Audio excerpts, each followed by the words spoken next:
Welcome welcome welcome. एक बार फिर से आप लोगों का स्वागत है आपके अपने शो डायन इंग्लिश वर्ड्स गिमिक एपिसोड 18 में। चलिए आज का नया दिन, नया सिचुएशन और बिना देरी के हुए चलते हैं आज की सिचुएशन पर। और आज का सिचुएशन ये रहा। Hello, my dear friend. Most welcome in Dan English word gimmick. The situation is in the wake of calamitous failure to check the skyrocketing inflation and deteriorating law and order, Jacinda Ardern resigned from her post of PM. While one hand she had earned a pat on her back by imposing a strict lockdown, and on the other hand, it is New Zealanders are bearing the brunt of a dwindling economy which stem from the strict lockdown. ये situation current situation पे आधारित जो कि New Zealand में अभी हुआ है। तुरंत आपको न्यूज में देखे होंगे कि न्यूजीलैंड का जो प्राइम मिनिस्टर थे वो रिजाइन कर दिए हैं और फरवरी में न्यू उनको रिप्लेस कर देंगे। तो वहीं उस पे जो सिचुएशन पे जो मुझे लगा उसके आधार पे ये सिचुएशन बनाया गया है। और इसमें जो कुछ भी हम लोग वर्ड यूज किए हैं उसको चलिए हम शुरुआत करते हैं एक्सप्लेन करना, और ईच एंड एवरी वर्ड को हम डिलिनिएट करते हैं और देखते हैं कि इसमें वर्ड क्या यूज किया गया है। तो चलिए चलते हैं आज के पहले वर्ड पर। That is the in the wake of, this is the idiom. इसका मतलब होता है following someone or something just after that, माने के ठीक बात बोलते हैं। That is the in the wake of, मान लीजिए कुछ होता है उसके ठीक बाद कुछ दूसरा चीज होता है, उस समय आप अगर idioms यूज करना चाहेंगे तो ये एक वर्ड है, that is in the wake of। देखिए आप लोगों के सहूलियत के अनुसार, सहूलियत के लिए बहुत फीडबैक लेने के बाद मैं आज से इस एपिसोड से मैं हिंदी में भी थोड़ा इसका अर्थ लिखना चालू कर दिया हूं, केवल समझने के लिए और कुछ भी नहीं, क्योंकि आप तुरंत इसको समझ पाएंगे, अंडरस्टैंड कर पाएंगे। लेकिन यूज कीजिए ऐसे ही जैसे हम बता रहे थे। जैसे पहला एग्जांपल देखिए, Rahul Gandhi ji resign from the post of president in the wake of losing the elections. जैसे आप भी जानते हैं ये सिचुएशन थोड़ा पुराना है, ये कंडीशन थोड़ा पुराना है। जो राहुल गांधी जी अपने प्रेसिडेंट पोस्ट से रिजाइन दे दिए थे क्योंकि इन ट्रॉट एक इलेक्शन के बाद दूसरा इलेक्शन हारते जा रहे थे, तो फिर पार्टी से दबाव आया, तो फिर उन्होंने रिजिग्नेशन दे दिया मोरल ग्राउंड पे। तो उसी के आधार पे क्यों हुआ, तो इन the wake of losing the elections. देखिए इसको हम ऐसे यूज करते हैं क्योंकि इलेक्शन में हारने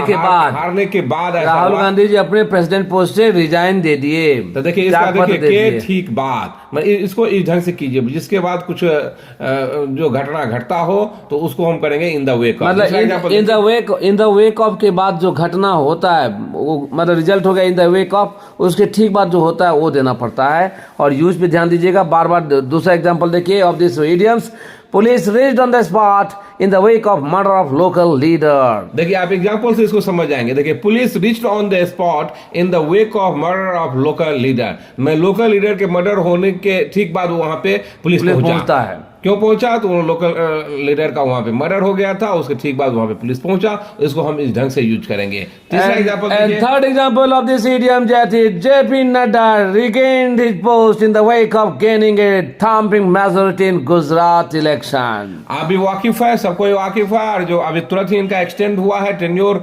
प्रेसिडेंट का, उनको टेन्योर को एक्सटेंड कर दिया गया, बढ़ा दिया गया है, क्योंकि बोले कि नहीं ये बहुत ही अच्छा काम किए और इनके तत्वाधान में ही ये जो गुजरात का इलेक्शन था हम लोग बहुत थम्पिंग मेजोरिटी से जीते, जो कभी नहीं हुआ था शायद सदियों में। एक बार रिकॉर्ड ब्रेक विनिंग हुआ, इसलिए उनको पोस्ट से उसको एक्सटेंड कर दिया गया। मतलब फिर उनको मतलब उसी प्रेसिडेंट कर दिया गया। तो के ठीक बाद में गुजरात इलेक्शन में बहुत ही बड़ा मेजोरिटी पाने के ठीक बाद उनको पोस्ट में ये किया गया। उसके बाद देखेंगे मीटिंग हुआ था, उसी में डिसीजन लिया गया कि जेपी नड्डा जी का एक्सटेंड किया जाए।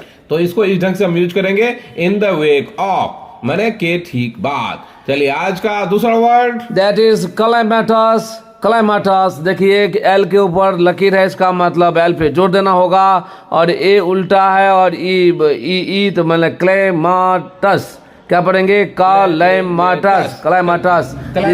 क्लाइमाटस दिस इज एडजेक्टिव। इसका मतलब होता है कॉजिंग ग्रेट डैमेज और सफरिंग, ज्यादा हानिकारक। मैंने जो ज्यादा हानिकारक हो, मैंने बहुत ज्यादा डैमेज करता हो, किसी चीज को हानि पहुंचाता हो, उसी को बोलेंगे हम क्लाइमेटस।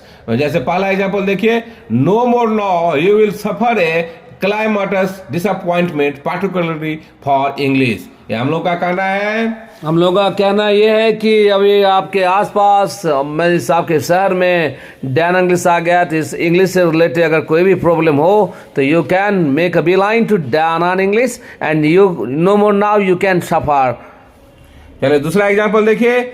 आम Aadmi party AAP means Aam Aadmi Party as well as Congress suffered a calamitous defeat in Gujarat election. जैसे आप भी जानते हैं, फिर से ये गुजरात इलेक्शन से रिलेटेड ये एग्जांपल जो मैं बार बार बोल रहा हूँ, पहले बोला अभी बोल रहा हूँ कि मेरा जो एग्जांपल होगा करंट होगा, अपने आसपास जो घटित होता होगा उससे होगा, जिसे आप अप्लाई कर सकते हैं, समझ सकते हैं और अपने सिचुएशन में भी डाल सकते हैं। ऑलरेडी कांग्रेस तो वहां पे ऑलरेडी था, लेकिन आप बहुत आशा के साथ गुजरात गया था कि नहीं इस बार तो बाजी हम मार लेंगे, लेकिन क्या हुआ आपको भी मालूम है। उसी से रिलेटेड क्वेश्चन भी है, आप एज वेल एज कांग्रेस दोनों को बुरी तरह से हार का सामना करना पड़ा। जैसे तीसरा एग्जांपल देखिए। Novice trader hurt with a calamitous setbacks। Novice trader hurt with a calamitous setbacks मैंने ये नोविस मैंने होता है जो नया नया जो नव सिखुआ जो बोलते हैं, जो अभी कदम रखे हैं किसी चीज में, तो उसको बोलेंगे हम नोविस।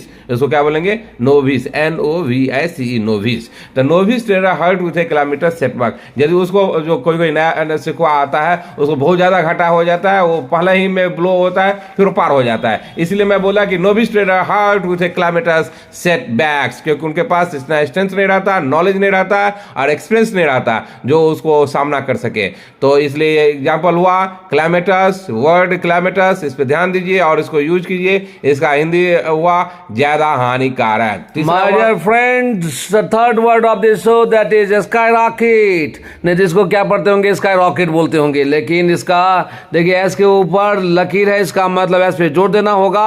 आई होता है, ए के आगे दो बिंदी है तो इसका मतलब आ हो गया, और आर से पहले नीचे में देखिए लकीर है, इसका मतलब आर को सिंपल मीन सॉफ्ट करके बोलना होगा। KIT किट हो गया, तो देखिए स्काई रॉकेट क्या पढ़ेंगे? स्काई रॉकेट, स्काई रॉकेट आधा sky rocket, sky rocket, sky rocket. This is a verb. इसका मतलब होता है टू राइज एक्सट्रीमली क्विक और मेक एक्सट्रीमली क्विक प्रोग्रेस, बहुत तेजी से बढ़ना या बहुत तेजी से उन्नति करना। मान लीजिए कोई बहुत तेजी से बढ़ ही रहा है पढ़ाई में ही, या किसी कोई बिजनेस कर रहा है बहुत ही प्रोग्रेस अच्छा कर रहा है, तो उसी को हम बोलेंगे स्काई रॉकेट। इसी को बोलेंगे हम स्काई रॉकेट। जैसे एग्जांपल से समझिए, according to opposition unemployment has sky rocketed in current government tenure. अब ये मैं ये नहीं बोल रहा हूँ कि परसेप्शन, मैंने जो अपोजिशन जो बोला, विपक्ष पार्टी जो बोल रहा है बोला, उसका मैं फीलिंग केवल एग्जांपल के तौर पे बताया कि बोला कि इस गवर्नमेंट के टेन्योर में ही, कार्यकाल में ही अनएम्प्लॉयमेंट जो है, बेरोजगारी बहुत ही 7वें आसमान पे चला गया है, बहुत तेजी से बढ़ा है। दूसरा एग्जांपल देखिए। Second example of this word that is in summer on and off price of onion sky rockets. जैसे आप जानते हैं, देखिए ऑन एंड ऑफ यहाँ मैं यूज किया हूँ। ये मैं पहले एपिसोड में, बहुत पहले एपिसोड में, ये ऑन एंड ऑफ को मैंने ऑफ एंड मैंने इंटरमिटेंटली जो होता है, जो बीच बीच में रुक रुक के होता है, उसको ऑन एंड ऑफ मैं बोलता हूँ। फिर एक बार चले जाइएगा डिटेल में, आपको सब पता चल जाएगा। तो इन समर अक्सर आप देखते हैं कि समर के सीजन में ऑनियन का प्राइस जो है बहुत तेजी से बढ़ जाता है, आगा 7वें आसमान पे चला जाता है। उसी को मैं बोला in summer on and off price of onion sky rockets. And third example of this word that is amidst sky rocketing inflation poor are suffering a lot. मान लीजिए जब इन्फ्लेशन में महंगाई, जब महंगाई बहुत तेजी से बढ़ जाता है, उसके बीच में जो गरीब आदमी है वो बहुत ही सफर करता है। इसलिए मैं इसको एग्जांपल के तौर पर दिया, amidst skyrocketing inflation poor are suffering a lot. My dear friend, again and again, up 10 times I said, still I'm saying, throw caution to the wind, nothing will be will o' the wisp, be heed on what is said by Dana in English. And fourth word of this show, that is deteriorate, deteriorate. क्या पढ़ेंगे? देखिए D हो गया, T के ऊपर लकीर है तो T पे जोड़ देना होगा। IR इर डी टीर, I से E, आई ए का उल्टा देखिए हो गया REI ट। देखिए डी टीर ईयर राइट, क्या पढ़ेंगे? Deteriorate, deteriorate, deteriorate. जैसे जब डिटीरियरेट, डिटीरियरेट ये वर्ब है, इसका मतलब होता है टू बिकम वर्स और बैड, मीन्स खराब होना। जैसे देखिए पहला एग्जांपल है, as he took liquor his health started deteriorating. मैंने जब वो लिकर लिया, मैंने शराब पिया, उसके बाद से उनका स्वास्थ्य जो था वो धीरे धीरे खराब होने लगा। तो इसको मैं यूज किया, as he took liquor his health started डिटेरियरेटिंग।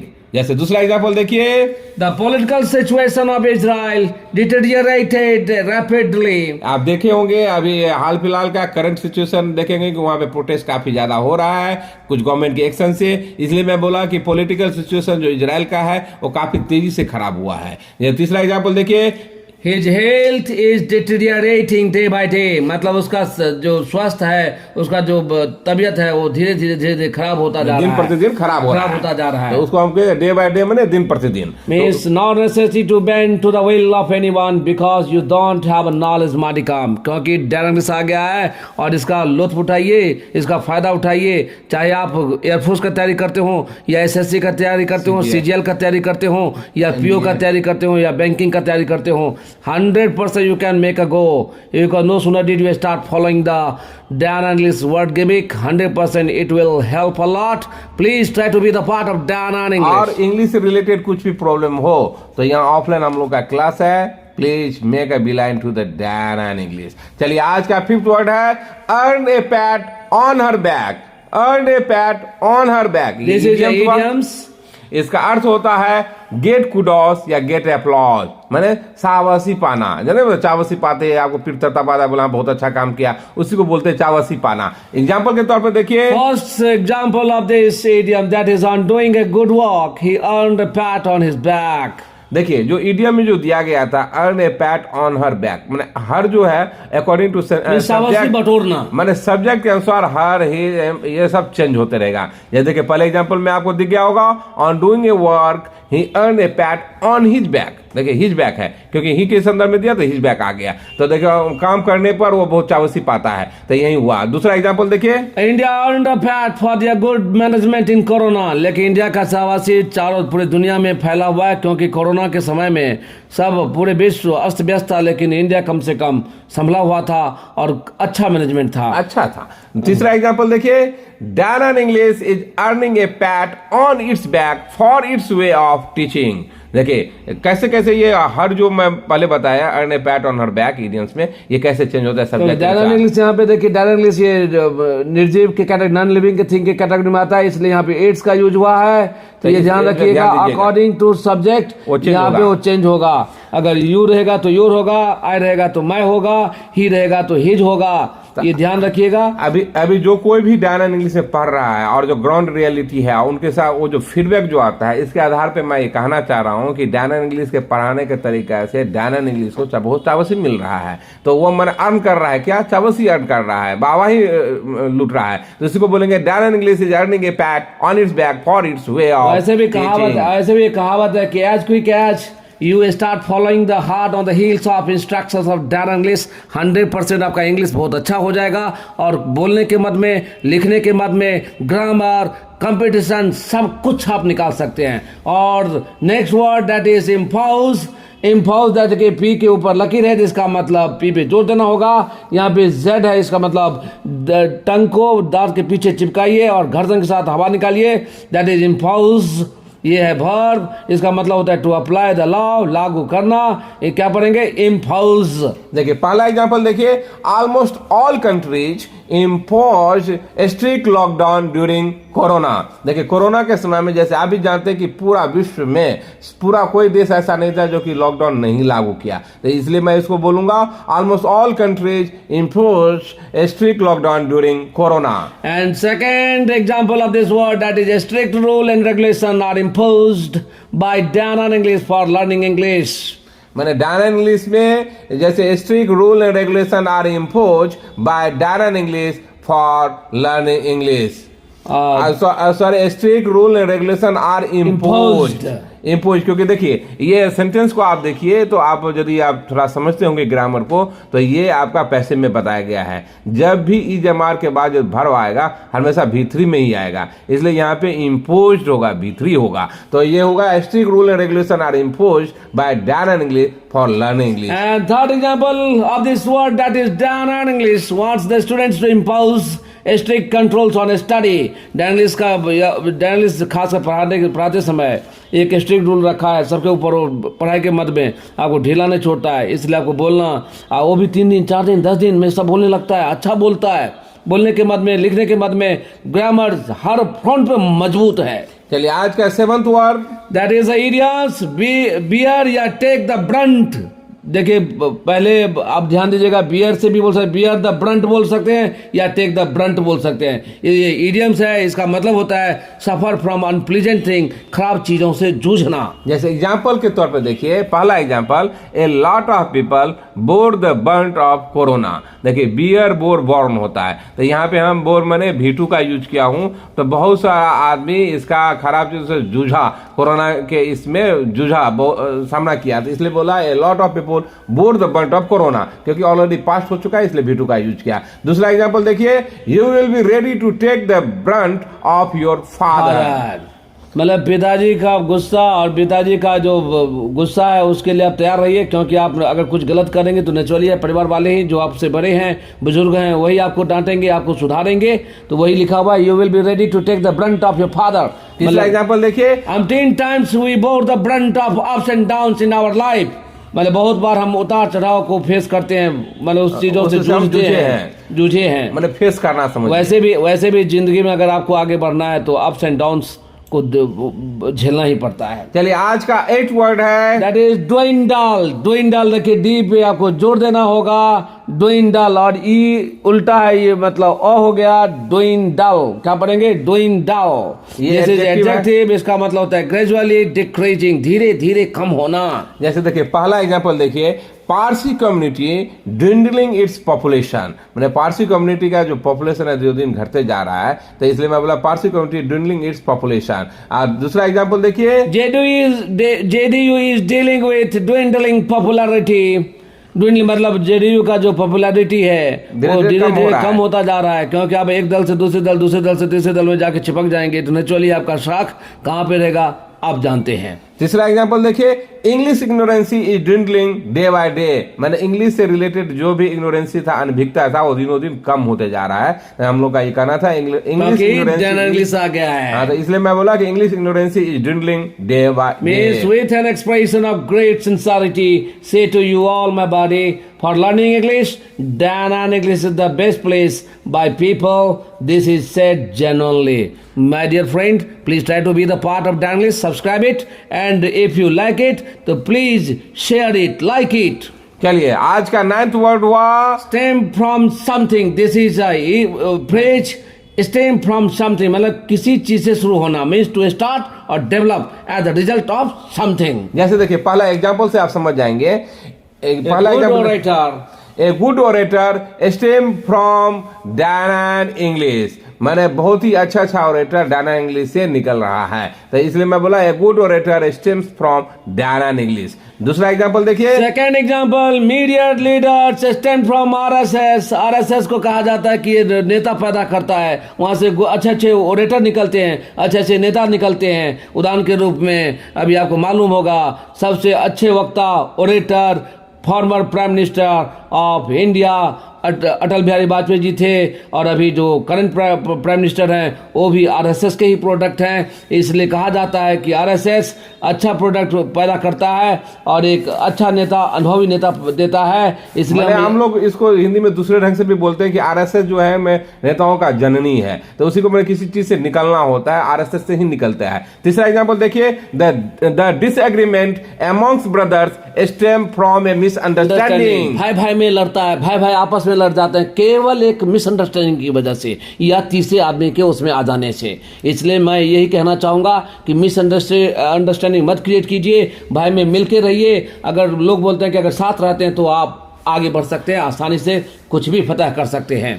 तो मिसअंडरस्टैंडिंग से दूर रहिए। मुझे लगता है इसमें जितना वर्ड मैं यूज किया था काफी स्टैंडर्ड था और आप समझ गए होंगे। तो बिना देरी किए फिर से सिचुएशन पे चलते हैं। एक बार सिचुएशन देख लीजिए।